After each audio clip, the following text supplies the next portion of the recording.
Welcome to Hey Bear. 이 작년만 해도 한 달에 대회 4개, 최소 2개 이상 나갔습니다. 근데 요즘이요?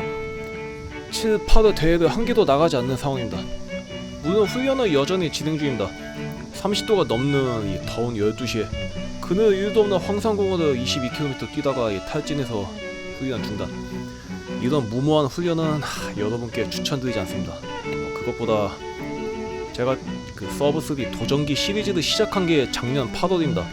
실질적으로 유튜브를 시작한 지 1주년이죠. 오늘은 보다 적극적인 의미로서의 러너, 즉 러닝 유튜버 1년을 하고 나서 제 삶에 바뀐 것을 말해보려 합니다. 회사에서도 당신이 뭔 일을 하고 어떤 걸 달성했는지 이 상사나 사장에게 어필할 필요가 있다는 그 사회생활 조언을 들어보셨을 겁니다. 유튜브도 사실 러닝으로 할 생각은 없었습니다.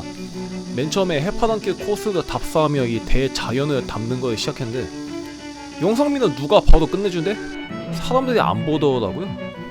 마침 JTBC 마라톤 풀코스를 준비 중이었고 제 주변에 다 러너들이라 저보고 훈련하는 일상을 거창하게 말고 라이트하게 담아보자 이래서 그 사직 아시아드 트랙을 사빵빵 페이스로 21km를 달리는 훈련을 1편으로 올렸던 기억이 납니다. 첫 스타트부터 훈련 강도가 어마무시하네요. 제가 개차반이었다 이 정도까지는 아니었지만 이 유튜브 시작하고 나서는 행동을 조심스러워지는 측면이 있습니다.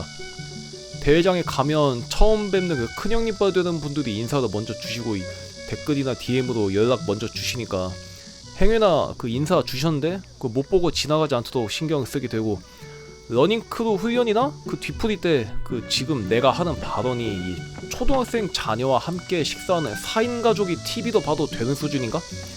이런 생각을 먼저 하고 하기 때문에 사실 언어 순화가 억지로 이루어졌죠. 환경이 사람을 만들잖아요. 나를 통째로 사람들에게 공개된 공간을 유튜브에 노출시키니까 타의적으로 사회적인 성숙이 된 느낌입니다.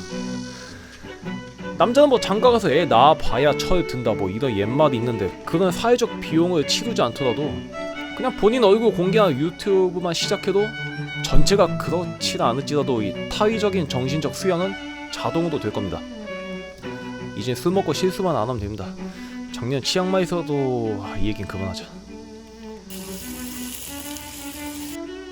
제일 위험한 게 닫힌 작은 사회잖아요. 예를 들어 이 중소기업을 수년간 다니면 8시 출근, 집에 오면 밤 9시, 어쩌다 수요일만 일찍 퇴근, 밤에 술 마시고 자고 다시 출근. 만나는 사람은 항상 불만에 가득한 현장 판장, 내 말에 비아냥거리나 직장 상사, 진양철 마냥 항상 소리를 지르는 늙은 사장. 가스라이팅은 사람이 아니라 환경이 합니다. 누가 날 조정 안 해도 매일 같은 상황과 함께하면 나도 모르는 사이에 저도 변합니다. 이 수년간 함께했던 시니컬하고 비아냥거리던 과장의 생각과 행동 패턴을 나중에 제가 이직한 다른 회사에서 내가 똑같이 하더라고. 기겁했습니다. 난 그러면 안 돼. 내바퀴 22km. 이래서 환경이 더더욱 중요합니다. 내 의지와 관계없이 내가 변해. 작년 올린 영상 중에 러닝크루에서 다양한 직군에 종사하는 사람들을 만나면서 내 세계관이 바뀌었다는 것을 말한 적이 있습니다. 근데 유튜브를 하니까 500% 정도 더 증폭되더라고요. 일단 저는 공개가 되어 있는 신원이 명확한 사람이니까 이 사업적으로든 아니면 운동적으로든 제가 살면서 만날 일이 없는 혹은 만나고 싶어도 현실적으로 매우 힘든 그런 사람들과 만날 일이 생깁니다.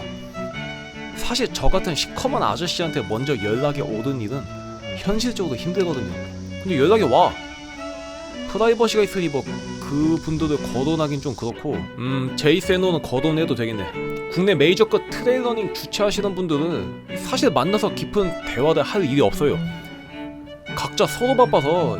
그런데 대회 코스 공략 영상 제안으로 오프라인에서 수차례 만나 뵙고 그쪽 필드 사정도 듣게 되고 그런 얘기를 저는 언제까지나 선수로서 소비자로서 접근했는데 공급자로서 더 깊은 얘기 들으니까 이건 처음 듣는 얘기잖아. 저도 한결 세계관이 넓어진 느낌?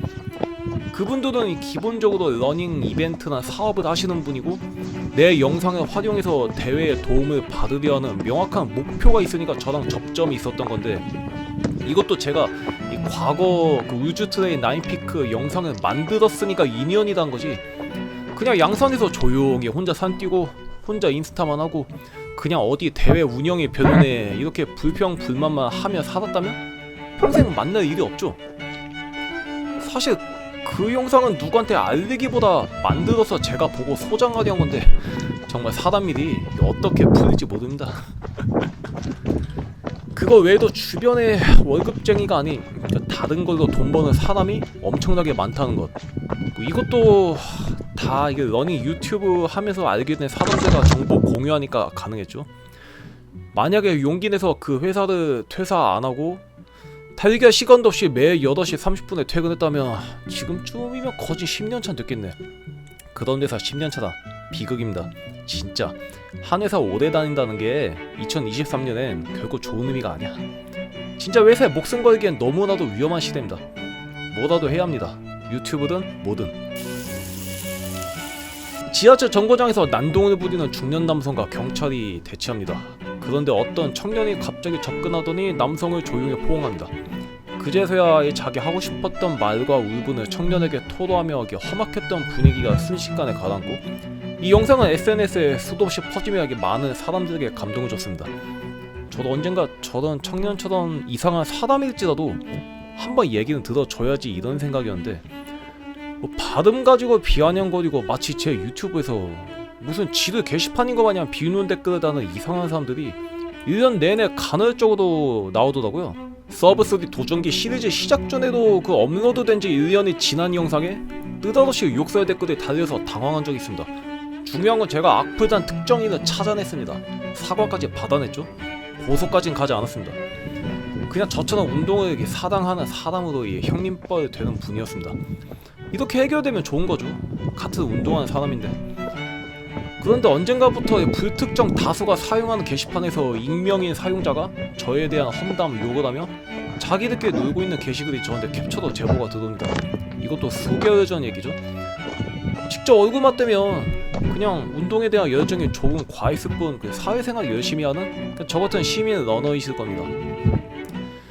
그냥 그러려니 하고 시간이 지나가는데 요 근래 뉴스를 보면 그 서희초 교사 자살 사건이라든지 거론조차 불편한 칼고딩 사건, 하필 제가 서울에 놀러 왔을 때 일어나서 크게 놀았던, 심지어 서울에서 재밌게 놀고 아침 버스로 제가 대전 내려가는데 뉴스 속보도 대전 송천구 교사 피습 사건이 터집니다. 과거에는 배고프고 가난해서 이 사람이 사람을 공격했는데 요즘은 상식적으로 납득이 안 가는 걸로 타인을 공격합니다. 대체 그런 악플을 왜 다는 거야? 그런 생각 자체도 안 하려고요. 제가 그런 사람마저 이해해야겠다는 것도 욕심이란 것. 예전 영상에도 대한민국은 더 이상 사회적 합의가 불가능하다고 얘기했는데 그 이상한 사람 행위를 이해하려는 태도 자체가 굉장히 오만한 거였다. 이렇게 결론 내렸습니다. 그냥 사회적인 처분과 법적 조치가 맞습니다. 러닝 유튜브 1년, 작년에 러닝에 누구보다 집착적이었다면 올해는 좀 줄을 느슨하게 풀어놨다. 아니 서브3 한다고 제 삶이 극적으로 변하고 그렇지 않습니다. 하지만 목표가 없으면 사람은 뛰지 않더라고요. 장가를 가든 아파트 사든 사회적으로 해야 할 게 너무 많습니다. 부모님 생각하면 이게 맞는 건가 싶기도 하고 명확히 정해진 게 일도 없으니 일단 운동하러 나갈게요. 지금 저녁 6시 47분인데 뭐랄지 고민할 시간에 일단 뭐든 하는 게 정답인 것 같습니다. 내가 유튜브 1년 이상 이어나갈지 상상이나 했겠어. 13화에서 봐요. 안녕.